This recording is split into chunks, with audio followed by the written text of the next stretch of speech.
तक्रार दिल्याचा राग, बाप लेकावर भर रस्त्यात हल्ला। ठीक आहे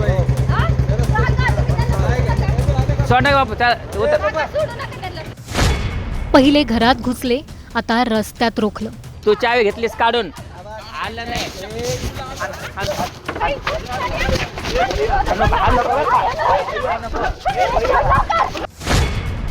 बीडमध्ये कायद्याची भीती संपलीये का? गुन्हेगारांवर पोलिसांचा वचक उरलाय की नाही? आधी घरावर हल्ला केला, मग घराबाहेरचे सीसीटीव्ही फोडले, वस्तूंची नासधूस केली, अगदी महिलांना मारहाण सुद्धा केली आणि त्यानंतर तक्रार दिल्याचा राग मनात धरून भर रस्त्यात 66 वर्षीय वयोवृद्ध बाप आणि त्याच्या मुलाला काठ्यालाठ्यांनी बेदम मारहाण केली।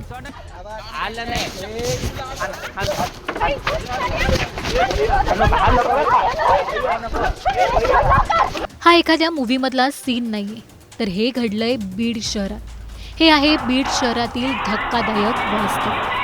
प्रश्न असा आहे की तक्रार दिली म्हणून नागरिकांना रस्त्यावर मारहाण केली जाणार असेल तर सामान्य माणसाने न्यायासाठी नक्की जायचं तरी कुठे? आरोप असा आहे की आरोपींनी तक्रारदाराला उघडपणे धमकी दिली, गुन्ह्यातून नाव काढून घे, नाहीतर तुलाच 307 मध्ये अडकव। आता प्रश्न हा आहे की बीड शहरात नक्की चाललंय काय? गुन्हेगारांमधली कायद्याची भीती संपलीये का? आणि सर्वात महत्त्वाचा सवाल म्हणजे गुन्हेगार एवढे बेधडक कसे? त्यांना कुणाचा वरदहस्त आहे का? बीडचे पोलीस नेमके करतायत तरी काय? बीडमध्ये नेमकं काय घडलंय त्याचा सविस्तर आढावा या व्हिडिओच्या माध्यमातून जाणून घेऊया। त्यासाठी हा व्हिडिओ शेवटपर्यंत पाहत राहा आणि टाइम्स नाऊ मराठीला लाईक, फॉलो आणि सबस्क्राईब करायला विसरू नका। तू चावी घेतलीस काढून आलं नाही।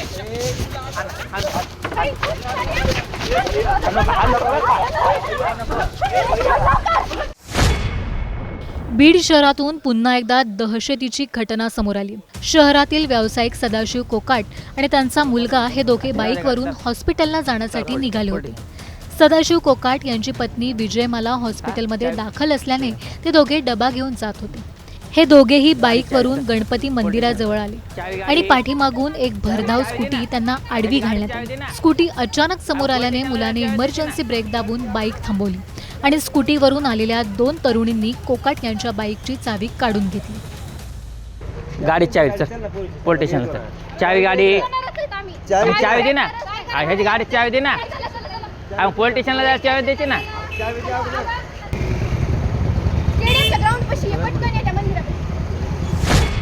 माझं नाव गुन्ह्यात का टाकलं याचा जाब विचारत भर रस्त्यात सदाशिव कोकाट आणि त्यांचा मुलगा ज्ञानेश्वर कोकाट यांना अडवलं। इतकंच नाही तर त्या दोघांनी फोन करून त्यांच्या आणखी साथीदारांना बोलवून घेतलं।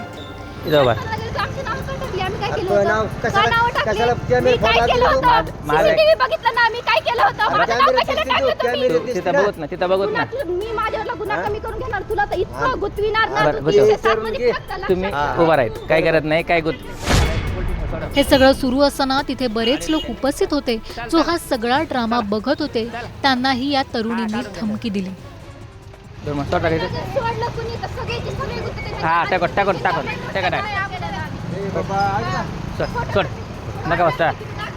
चला इकडे, आपल्याकडे मोठं गाडी चलवत राहा खाली। त्या दोन्ही तरुणींचे साथीदार तिथे पोहोचल्यानंतर कोकाट पिता पुत्राला काठ्यांनी बेदम मारहाण करण्यात आली, अगदी अश्लील शिवीगाळ सुद्धा केली। घटनास्थळी उपस्थित लोकांचा आवाज व्हिडिओत स्पष्ट ऐकू येतो।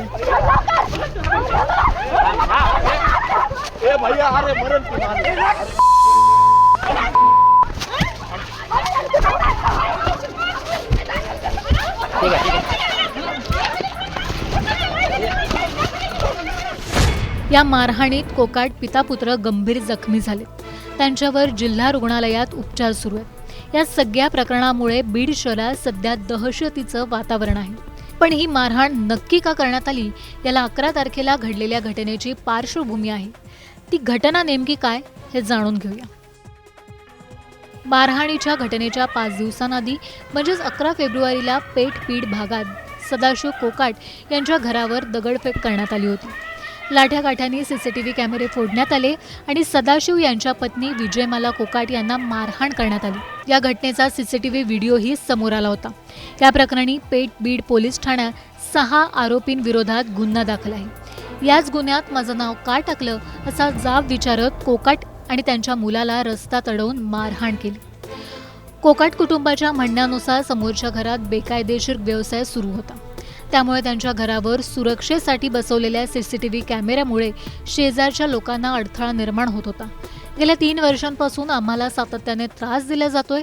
अनेक वेळा पोलिसात तक्रार दिल्या पण ठोस कारवाई झाली नाही असा गंभीर आरोप सदाशिव कोकाट यांनी केलाय।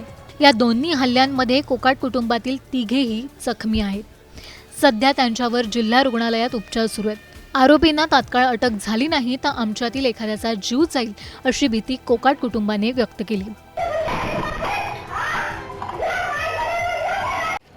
माझ्या कुटुंबाला 11 तारखेला 11/2/2026 मध्ये दुपारी 2:30च्या सुमारास माझ्या कुटुंबावर म्हणजे घरावर हल्ला केला। हल्ला झाल्याच्या नंतर 5 महिला, 4 महिला, 2 पुरुष अशा लोकांनी हल्ला करून माझ्या घराची तोडफोड, सीसीटीव्ही कॅमेऱ्याचे फुटेज नष्ट करण्याचे प्रयत्न आणि त्याच दिवशी जीव जाण्याचा उद्देश होता त्यांचा मारण्याचा, पण त्या दिवशी काय त्यांना ते शक्य झालं नाही, कारण की तिथं जमाव थोडा जमला। तो हे फसतो का नाही तर माझे आई तिथं ॲडमिट असताना सिव्हिलला माझे वडील आणि माझे 2 नंबरचे बंधू असे हे डबा घेऊन जात असताना सयोनगर भागात, गजबजलेल्या भागात इतके लोक तिथं असताना ह्यांची एवढी मजल झाली की ह्यांनी तिथं त्यांना अडवल्यानंतर प्रत्येक लोकांना अशी धमकी दिली की आम्ही तुमच्यावर गुन्हा दाखल करू ह्यांना जर तुम्ही सोडायचे प्रयत्न केले तर। आणि जीव मारायच्या उद्देशाने इतका मोठा घात केला त्यांचा की त्या 5-6 जणांनी इतकं मारलं की त्यांचा जीवच गेला असता। या घटनेनंतर कोकाट कुटुंबाने पोलिसात तक्रार दाखल केली। पोलिसांनी आरोपींवर गुन्हा दाखल केलाय, पण यातील आरोपी अजूनही मोकाट फिरतात। कोकाट कुटुंबाच्या आरोपानुसार त्यांना गेल्या 3 वर्षांपासून त्रास दिला जातो, पण मग तरीही बीड पोलिसांनी याची दखल का घेतली नाही?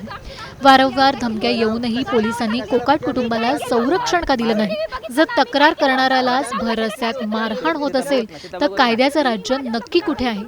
कोकाट कुटुंबाला धमकी देणाऱ्या तरुणींना एवढी हिंमत कुठून आली? कारण इथे तक्रार दिली तर मारहाण होते, सीसीटीव्ही लावला तर कॅमेरा फोडला जातो आणि गुन्हेगार उघडपणे धमक्या देत फिरतात। बीडमध्ये कायद्याचा धाक राहिलाय की नाही? तक्रार देणं हा गुन्हा ठरणार आहे का?